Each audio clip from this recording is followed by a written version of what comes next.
नमस्कार शेतकरी मित्रांनो, स्वागत आहे तुमचं सर्वांचं आपल्या अंदाजे हवामानाच्या यूट्यूब चॅनलवर. चला मित्रांनो, बघूया साखरे प्रणाली. तर मित्रांनो, साखरे प्रणाली मित्रांनो दोन ठिकाणी आहे. एक बंगालच्या उपसागरात या ठिकाणी आहे आणि एक आपल्या अरबी समुद्रात या भागात आहे.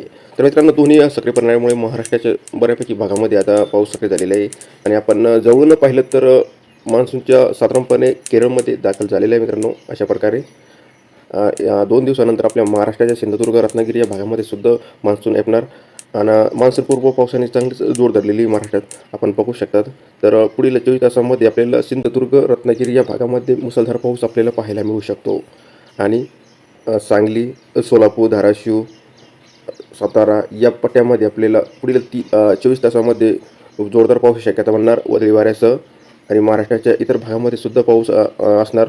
छत्रपती संभाजीनगर, बीड, अहिल्यानगर, नांदेड या पट्ट्यामध्ये सुद्धा आपल्याला पुढील 24 तासामध्ये पावसाची शक्यता चांगली बनत आहे आणि महाराष्ट्राच्या इतर भागामध्ये तुरळक ठिकाणी स्थानिक पातळीवर ढग निर्माण होऊन काही हलक्या पाऊस होऊ शकतो. अन्यथा इतर भागामध्ये पाऊस आपल्याला काही दिसत नाही. तर सध्या करता इतकंच. रोजचे अपडेट बघण्यासाठी आपल्या चॅनलला सबस्क्राईब करून सोबत बेल आयकॉनला प्रेस करायला अजिबात विसरू नका. धन्यवाद.